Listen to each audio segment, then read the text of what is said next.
Project Nine Life. And basically across all social media plus my website, it's all Project Nine Life. So it's Facebook and Instagram and YouTube and everything like that. And then just, kind of where I started was in right at the beginning of the pandemic with wanting to, lose weight. And I had looked in the mirror and saw, the person that I saw was not the person that I liked, basically. So I initially set out to lose weight, but it very quickly grew from there to more than that. It was about getting and maintaining fitness, because it went from a motivation, which, let's face it, is an external factor and it can be fleeting, to an inspiration, which is in all of us. And mine ended up being my kids. I didn't want to be the dad that sat on the sidelines and, couldn't participate with them. So I just started walking every single day, ended up losing a ton of weight and have maintained that. And I still walk every day. But during that year journey, I started thinking more and more, I'm not the only one that's going through this, that is facing this, never ending cycle of resolution. And then you fall off, and then next year is resolution, then you fall off. So that's really what my coaching program is all based on, is just a very simple way to actually achieve what your idea is for your best life. So I know that's a big feat, because you mentioned that you wanted to get healthy and you want to make sure that you could be there for your children. How important was that for you when you realized, hey, I got to do something today? Oh, it was vitally important, because admittedly, that January day where I looked in the mirror and I saw that person staring back at me that I didn't like, my resolution to lose weight lasted a grand total of 3 days. Day 4, it started snowing, and I was like, I'm not going today. But instead of just giving up or, saying I'll wait till spring or wait till a better day, I spent it thinking about not what was important, but why it was important. And that's an important part for anyone on anything that they're undertaking, be it health, wealth, relationships, jobs, podcasting or coaching or whatever. Is you got to figure out what your why is. And it's like every 5th grade elementary teacher tells you, ask why 7 times before you get to the real answer. And so I did that. And I also took the step of sharing that importance to me with my kids.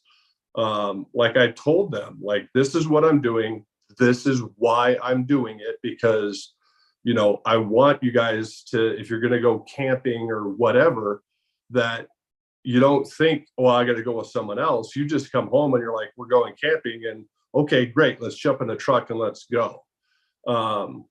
And so that was born into me, and unbeknownst to me, but it reared its head about 3 weeks later. My daughter became my accountability partner. One day, woke up 3 weeks later, and making breakfast. It's snowing again. And if you don't know, I live in Denver, so it does snow here. And I'm making breakfast, and she comes downstairs and she goes, "Dad, are you going for your walk today?" And I said, "Well, I'm going to see what the weather does, but yes, I will go. I just want to see if it's going to clear up." And without even hesitation, she looked me dead in the eye and she went, "You mean now?" And at that moment, I was just like, what it told me was, not only was it important to me that I keep going, but it was important to my kids as well. And so that's just been my driver ever since, is just, keep making progress in my life, because they see it. And if you're a new parent out there and you think, well, this thing will keep from the kids, you're not going to keep it from the kids. They see absolutely everything that you do. I know for me, when I was trying to figure it out and find my why, I looked in myself and I said, Terrain, do you want to be this way forever? Meaning that, did I want to be poor? Did I want to be figuring it out? Did I want to not have success with the different types of relationships, right? Let's say romantic, let's say interpersonal, let's say professional. And it was hard for me to have that type of conversation because I had to be 1000% honest with myself. I had to look in the mirror and say, hey, you're screwing up here. Hey, you're screwing up there. Here, you're kind of okay, but you need to push yourself and make sure that you're the best person, because not only are you doing it for yourself, you're doing it for someone else. Mm-hmm. And that person is who you want to inspire and to push yourself. And I was lucky enough to have that conversation before everyone was in the lockdown, because at least I can lean on other people. But during the lockdown, when we were all isolated away from people, there wasn't that shoulder. We look to the left, we look to the right, and we're saying, oh my God, Todd, it's all on me. Did you feel that during that time in life where you're looking around, everyone is kind of isolated and they're like, hey, can I really do this? But I have to do this. It's I'm lucky in that, because my inspiration was my kids. And so while I was on lockdown, so were they. So they were here with me. But I actually took a lot of solace in the fact that when I would go out and just walk around the neighborhood and put in, 3 or 4 miles or whatever, that there was less and less people out there.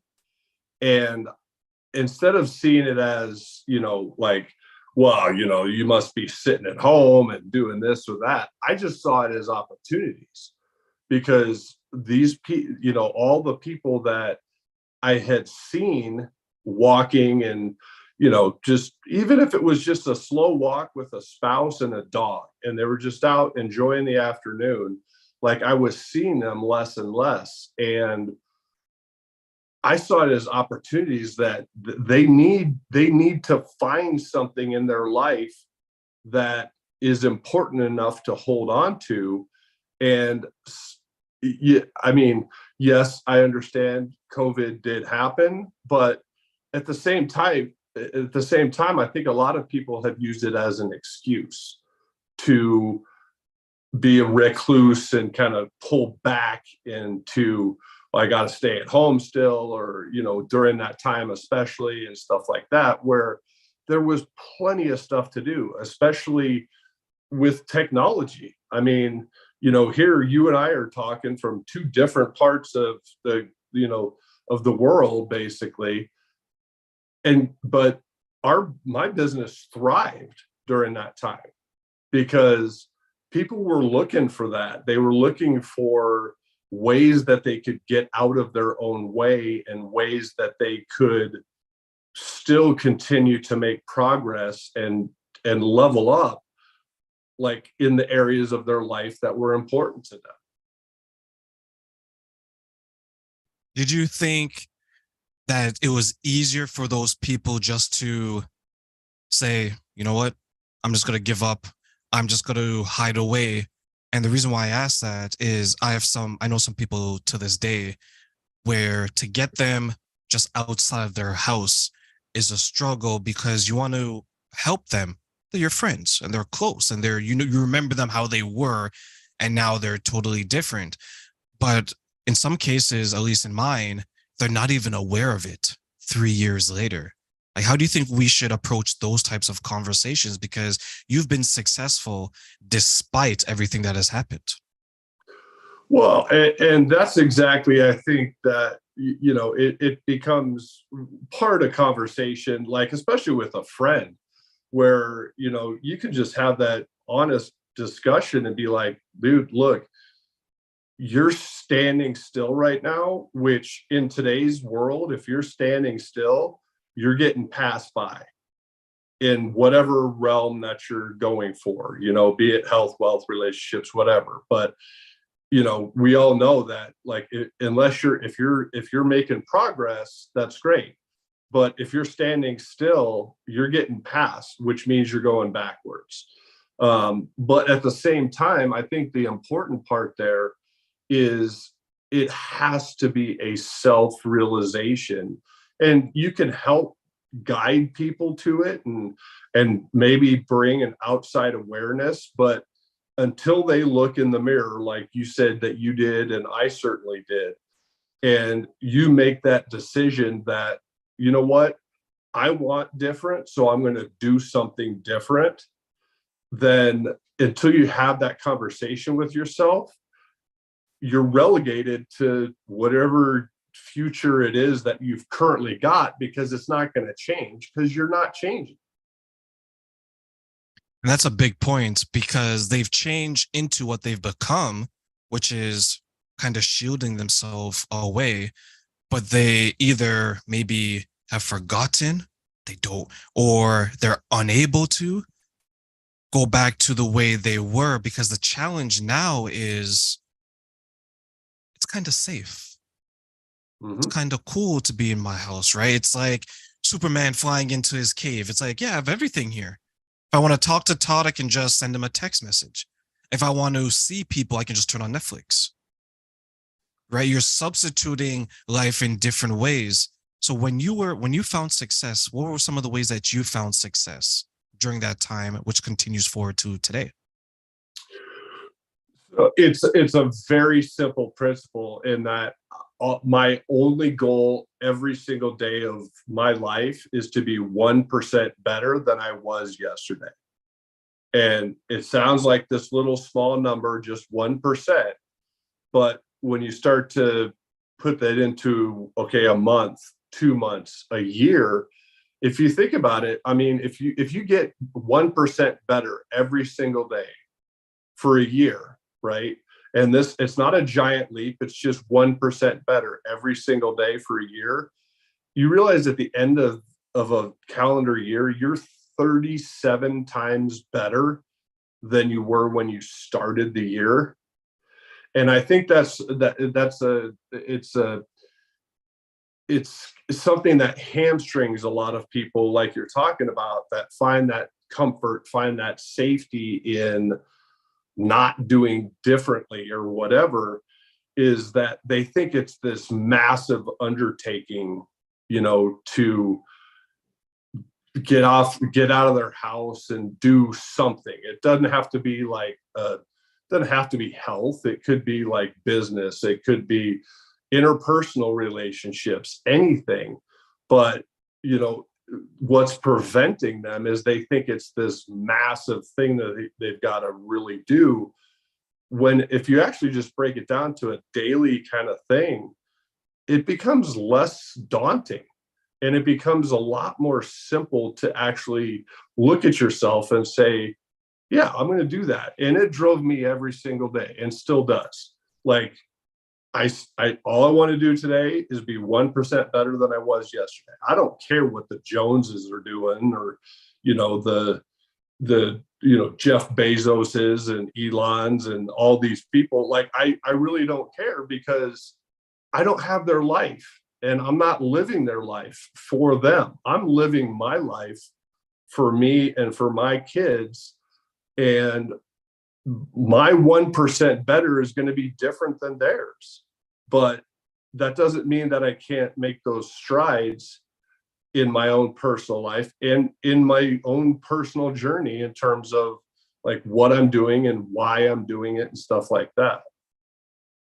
And how important is it to you for your children to be a part of that journey and to cheer you on and to be proud of how far you've come? Oh, I mean, when my daughter said that to me that day, like, it still sends goosebumps up my arms, because it's like it was that realization that it's important to them. And and I thought I was sharing information with them and sharing my, this is what I'm doing, and sharing about how important it is to me to be there for them. And she turned it on its head and turned around and made me know this is important to us. And, you know, what I'm working on now, like, because I've created a new version of myself, right? Like, I'm not going back to that guy that was in the mirror, whatever it was, 4 years ago or however long it was. Like, I'm not going back there. So it's because I've established a new level of myself. Like, I just have, because I've been doing it for so long. It's like people are shocked if they don't see me out, or they see me at a different time or something like that. So now with me, it's really about like developing my company and my legacy, but my legacy isn't going to be told by me. My legacy is going to be told by my clients and the stories that they tell about successes in their lives and things that they've accomplished. And, you know, and, and because they worked with me and they saw, they got clarity, or they got a simple path, or they got out of their own way, whatever it is. But I've experienced it. People just accomplishing things that when they started, it was like, wow, that's a big goal. And then they start to get there and it's like, that was not big enough. Like, I'm going way higher than that. And that's what I get to leave to my kids, is like the stories that other people will tell about their own journeys and their own successes. And it's, you know, if they're like, yeah, it's because Project 9 or, you know, whatever, this program, it got me going. That's what I'm working on now.